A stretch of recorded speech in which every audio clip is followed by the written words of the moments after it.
খুব দ্রুত গতিতে সরকার গঠিত হতে যাচ্ছে। আজকে এটি মোটামুটি নিশ্চিত 16ই ফেব্রুয়ারি। তার মানে আজকে শনিবার 14ই ফেব্রুয়ারি, ভালোবাসার দিন। কাল 15 তারিখ, তার মানে একদিন বাদেই নবনির্বাচিত এমপিরা শপথ পড়বেন। কে শপথ নেবেন? ধারণা করা যাচ্ছে যে প্রধান বিচারপতি জুবায়ের রহমান চৌধুরী শপথ নেবেন। এটাও ব্যতিক্রমী ঘটনা বাংলাদেশের ইতিহাসে। অতীতে পার্লামেন্টের যে স্পিকার, সর্বশেষ সংসদের যে স্পিকার, তিনি শপথ বাক্য পাঠ করান পরবর্তী সংসদের এমপিদের।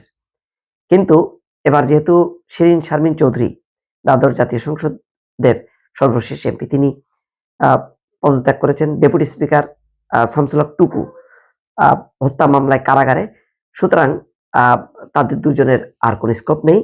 পরবর্তীতে যে আইন উপদেষ্টা ব্যাখ্যা দিয়েছেন যে রাষ্ট্রপতি যে কাউকে শপথ পড়ানোর কথা বলতে পারেন, যদি সেই ক্ষেত্রে কাউকে না পাওয়া যায় অথবা তিনি যদি সম্মত না হন, তাহলে সিইসি শপথ বাক্য পাঠ করাবেন। তো সম্ভবত রাষ্ট্রপতি প্রধান বিচারপতি জুবায়ের রহমান চৌধুরীকে অনুরোধ করতে পারেন এবং 16 তারিখেই শপথ হবে। 16 তারিখে যদি শপথ হয় সকালে, হয়তো রাতে মন্ত্রিসভা শপথ নিতে পারে। নতুন মন্ত্রিসভা, তারেক রহমানের নেতৃত্বে নতুন মন্ত্রিসভা শপথ নিতে পারে। যদি 16 তারিখে না হয়, 17 তারিখে কোনোভাবেই এটি আর মিস হবে না, এটা মোটামুটি নিশ্চিত। কারণ তার একদিন পর 19 তারিখ থেকে রমজান শুরু হচ্ছে। আর এই যে খুব দ্রুত গতিতে যে শপথ এবং সরকার গঠনের তোড়জোড়, এর একটি কারণ আছে। কারণ ইতিমধ্যেই জামাত, এনসিপি তারা নানা অভিযোগ তুলেছে। তারা ফলাফল স্থগিত রাখার কথা বলছে, তদন্ত করার কথা বলছে, নানা রকম। তারা এই ফলাফলকে বলছে টেম্পারিং করা হয়েছে, মধ্যরাতের পর গণনা করা হয়েছে। তাদের অনেক আসন, অনেকগুলো এমপির তারা এগিয়েছিলেন, তারপরে মধ্যরাতের পর পাল্টে দেওয়া হচ্ছে, নানা রকম যা হয় আর কি। সেই অভিযোগ তুলে তারা একটা পরিস্থিতি তৈরি করতে পারে এবং ইতিমধ্যে বলেছেন যে যুবকরা এটি সহ্য করবে না। শফিকুর রহমান সেই হুমকি দিয়েছেন। সম্ভবত সব দিক বিবেচনা করে সরকার আর দেরি করছে না। ইতিমধ্যে আইন শৃঙ্খলা পরিস্থিতি কিছুটা অবনতি ঘটেছে।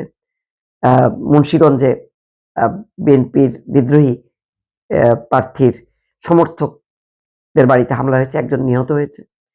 এনসিপি অভিযোগ করছে, জামাতও অভিযোগ করছে।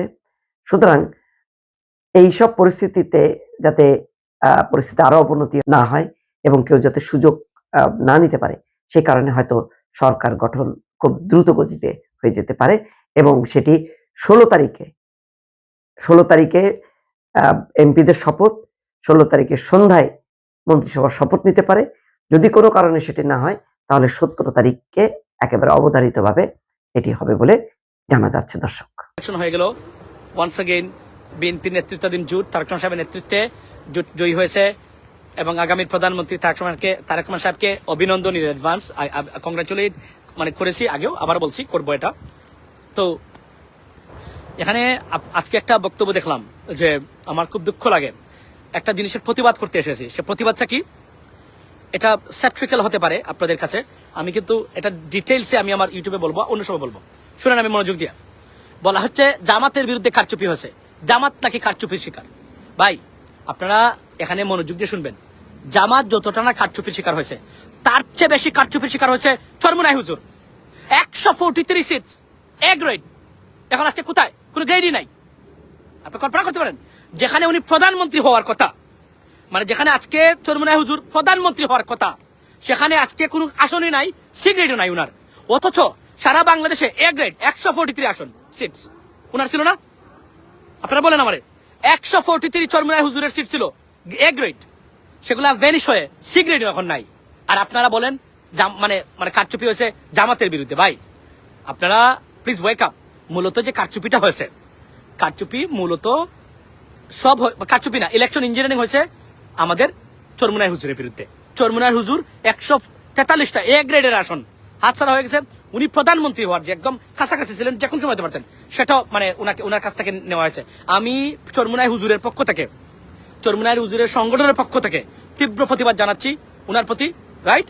সো আমি বলি, আপনারা যারা যেখানে আছেন প্রতিবাদ করবেন। চরমুনাই হুজুরের প্রতি যে ধরনের অন্যায় করা হয়েছে, 143টা এ গ্রেডের অ্যাকশন, একটাও নাই। আপনারা কি বুঝতে পারছেন? আপনারা কি কখনো এটা খেয়াল করেছেন? কখনো কি এটা আপনারা হিসাব করেছেন যে এখানে মূল ইলেকশন ইঞ্জিনিয়ারিং বা কারচুপির শিকার কে হয়েছে? চরমুনাই হুজুর নাকি জামায়াত ইসলামী? চরমুনাই হুজুর, চরমুনাই হুজুর, ইয়েস, চরমুনাই হুজুর। এ বিষয়ে যদি কোনো ধরনের সন্দেহ আপনাদের মানে থেকে থাকে, লেট মি নো, আমরা ডিবেট করতে পারি। চরমুনাই হুজুরের প্রতি এখানে খারাপ ব্যবহার করেছে এবং চরমুনাই হুজুর সম্পূর্ণ ধরনের আপনি কারচুপি বা ইলেকশন ইঞ্জিনিয়ারিং এর শিকার। কারণ আপনি কল্পনা করেন 143 সিটস এবং উনি প্রধানমন্ত্রী হয়ে যাওয়ার অবস্থা এর মধ্যে নাই। তাহলে 143 এ গ্রেডের সিট থেকে সি গ্রেডও নাই। এটা কি ইলেকশন ইঞ্জিনিয়ারিং সারা সম্ভব? এই প্রশ্নটা রেখে গেলাম। সবাই ভালো থাকবেন। এবং আরেকটা জিনিস বলে রাখি, ও ইলেকশন তো দেখেছেন সব, রাইট? আপনারা নিশ্চয়ই জানি আমি কি ভাবতেছেন এখন। একটা মানে অনুরোধ করে যাই, আব্বাসী হুজুর, চরমুনাই হুজুর, মুহিবুল্লাহ হুজুর হেফাজতের, ওনাদের কোনো প্রতিষ্ঠানে টাকা পয়সা দেওয়ার চেয়ে বিশ্বাস করেন নিজের সন্তান, মা বাবা, আত্মীয় স্বজন, পাড়া প্রতিবেশী এদেরকে দেন।